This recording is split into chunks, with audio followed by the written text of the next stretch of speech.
ரெட்மிலன்னு பார்த்தீங்கன்னா note 14 SE 5Gன்னு ஒரு smart phone தரமாக சேல் பண்ண போகிறாங்க. ரீசன் என்னன்னு பார்த்தீங்கன்னா 15,000 தான் இந்த ஸ்மார்ட் ஃபோனோட பட்ஜெட்டு. இதில் AMOLED டிஸ்பிளே கொடுக்குறாங்க, சோனி சென்சாரில் கேமரா கொடுக்குறாங்க, நல்ல பெர்ஃபார்மன்ஸ் உள்ள ப்ராசஸர் கொடுத்துருக்காங்க, இன்னும் நிறைய கொடுத்துருக்காங்க. அதனால தான் அந்த ஸ்மார்ட் ஃபோனை தரங்கிறேன். ஸோ இந்த 15,000 பட்ஜெட் ஸ்மார்ட் ஃபோனில் என்னென்ன ஃபீச்சர்ஸ் ஸ்பெசிஃபிகேஷன் இருக்குங்கிறத பார்ப்போமா? கண்டிப்பாக வந்து வீடியோ ஸ்கிப் பண்ணாமலும் பாருங்கள். இதான் நம்ம சேனலுக்கு ஃபஸ்ட் டைம் வரீங்கன்னா சேனலை சப்ஸ்கிரைப் பண்ணிட்டு பக்கத்தில் உள்ள பெல் பட்டனை ப்ரெஸ் பண்ணிக்கோங்க. அப்போ தான் நம்ம போகிற எல்லா வீடியோஸ்க்கான நோட்டிஃபிகேஷனும் உடனே வரும். ஸோ வாங்க வீடியோக்குள்ளே போகலாம்.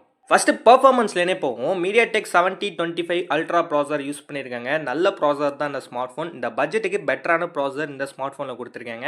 ஸோ நல்ல பர்ஃபார்மன்ஸ் கண்டிப்பாக எதிர்பார்க்கலாம். அண்ட் ஆண்ட்ராய்டு வெர்ஷன் 14 கொடுத்துருக்காங்க. ஸோ இது 14ங்கிறது உங்களுக்கு ஒன்றும் பெருசாக இல்லை. ஸோ மொபைல் வாங்கினோன்னே பார்த்தீங்கன்னா ஃபஸ்ட்டு அப்டேட் கேட்கும். அந்த அப்டேட் பண்ணிட்டீங்கன்னா 15 ஆட்டோமேட்டிக்காக மாறிடும். அண்ட் 2 இயர்ஸ்க்கு பார்த்தீங்கன்னா உங்களுக்கு செக்யூரிட்டி அப்டேட் இருக்குங்கிறதையும் ஓஎஸில் சொல்லியிருக்காங்க. ஸோ உண்மையாக பெட்டராகவே கொடுத்துருக்காங்க. நெக்ஸ்ட் ஸ்டோரேஜுக்குன்னு பார்த்தீங்கன்னா 6GB மட்டும் தான் ரேம் கொடுக்குறாங்க. அண்ட் 128GB மட்டும் தான் இன்டர்னல் ஸ்டோரேஜ் கொடுக்குறாங்க. மற்றபடி எந்த வேரியண்ட்லையும் இந்த ஸ்மார்ட் ஃபோனில் கொடுக்கல. 6GB ரேம்கே பார்த்தீங்கன்னா 14,000 ருபீஸ்க்கு சேல் பண்ணுறாங்க. நல்லாவே இருக்குது. பட் 8GB வரையும் பார்த்தீங்கன்னா விர்ச்சுவல் ரேம் ஆப்ஷன் இருக்குங்கிறத சொல்லியிருக்காங்க. ஸோ ரேமுக்கு பெஸ்ட்டாகவே கொடுத்துருக்காங்க. ஸ்டோரேஜ் வைஸ் பார்க்கவும் நல்லாவே இருக்குது.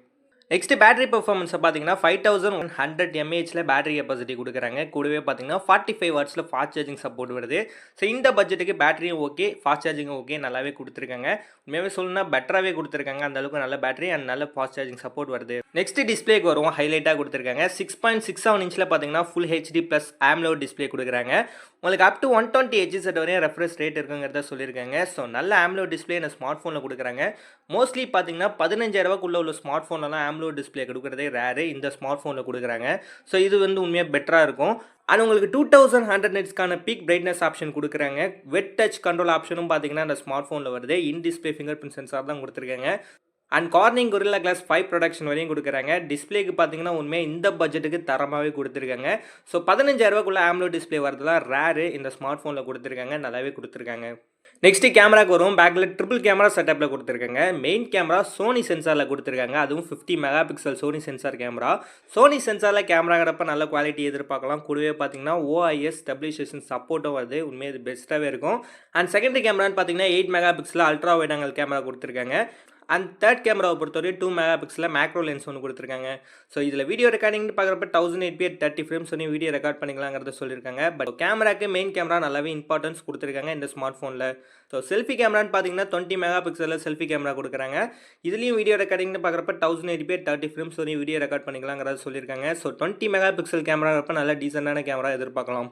நெக்ஸ்ட் டிசைனுக்கு வருவோம். 7.99 mm பார்த்தீங்கன்னா திக்னஸ் கொடுக்குறாங்க. அண்ட் 190 கிராம்ஸ் வெயிட் கொடுக்குறாங்க. ரெண்டும் ஓகே தான். பேக்கில் பார்த்தீங்கன்னா பிளாஸ்டிக் பாடி தான் யூஸ் பண்ணியிருக்காங்க. ஏன்னா பட்ஜெட் கம்மிங்கிறனால பிளாஸ்டிக் தான் கொடுப்பாங்க. IP64க்கான வாட்டர் ரெசிஸ்டன்ட் ஆப்ஷன் வரையும் ஸ்மார்ட் ஃபோனில் வருது. 3 கலர் வேரியண்ட்டில் ஸ்மார்ட் ஃபோன் கொடுத்துட்டு இருக்காங்க. நல்லாவே இருக்குது. இந்த ஸ்மார்ட் ஃபோனில் அடிஷனல் ஃபீச்சர்ஸில் பார்த்தீங்கன்னா 12 ஸ்பீக்கர்ஸ் கொடுத்துருக்காங்க. 300% வரையும் வால்யூம் பூஸ்ட் ஆப்ஷன் இருக்குங்கிறத சொல்லியிருக்காங்க. டால்பி அட்மோஸ் ஆடியோ குவாலிட்டியோட தான் இது கொடுக்குறாங்க. அண்ட் IR பிளாஸ்டர் ஆப்ஷன் கொடுத்துருக்காங்க. 12 5G சிம் யூஸ் பண்ணிக்கலாங்கிற மாதிரி சொல்லியிருக்காங்க. உண்மையாக பார்த்தீங்கன்னா இந்த பட்ஜெட்டுக்கு இது பெட்டரான ஸ்மார்ட் ஃபோனை தான் கொடுத்துருக்காங்க. ஃபைனல் ஸ்மார்ட் ஃபோனோட பட்ஜெட் எவ்வளோன்னு பார்த்தீங்கன்னா 14,000 சேல் பண்ண போகிறதா சொல்லியிருக்காங்க. மேபி 15,000 வர வாய்ப்பு இருக்குது. ஸோ இந்த 15,000 உள்ள ஸ்மார்ட் ஃபோன் வாங்கலாமான்னு கேட்டிங்கன்னா கண்டிப்பாக வாங்கலாம். ஸோ இந்த 10,000 to 15,000 பட்ஜெட் ஸ்மார்ட் ஃபோன்லேயே நல்ல ஸ்மார்ட் ஃபோனாக இந்த ஸ்மார்ட் ஃபோன் இருக்கும். ரீசன்னு பார்த்தீங்கன்னா 3 ரீசன் தான். ஸோ நல்ல பெர்ஃபார்மன்ஸ் உள்ள ப்ராசஸர் கொடுத்துருக்காங்க. அண்ட் கேமரா பார்த்தீங்கன்னா நல்லாவே கொடுத்துருக்காங்க. அண்ட் உங்களுக்கு பார்த்தீங்கன்னா AMOLED டிஸ்பிளே இந்த 15,000 ஸ்மார்ட் ஃபோனில் மோஸ்ட்லி வரது கிடையாது. இந்த ஸ்மார்ட் ஃபோனில் வந்திருக்கு. இது மூணுமே பெஸ்ட்டாக இருக்குது. ஸோ இந்த ஸ்மார்ட் ஃபோன் நாளைக்கு சேல் பண்ணுறதா சொல்லியிருக்காங்க. கண்டிப்பாக வெயிட் பண்ணி பார்ப்போம். ஸோ இந்த ஸ்மார்ட் ஃபோனில் உள்ள ஃபீச்சர்ஸ் ஸ்பெசிஃபிகேஷன்லாம் உங்களுக்கு ஓகேனா கண்டிப்பாக அந்த ஸ்மார்ட் ஃபோனை ட்ரை பண்ணி பாருங்கள். இதோட பையிங் லிங்க் நம்ம டிஸ்கிரிப்ஷனில் வந்து கண்டிப்பாக செக் பண்ணி பாருங்கள். இல்லாட்டி டேக் ப்ராடக்ட்டில் இருக்கும், அதையும் கண்டிப்பாக செக் பண்ணி பாருங்கள். இந்த வீடியோவில் தான் இந்த மாதிரி நிறைய இன்ஃபர்மேஷன் வீடியோஸ் பார்க்க நம்ம சேனலை கண்டிப்பாக சப்ஸ்கிரைப் பண்ணிக்கோங்க.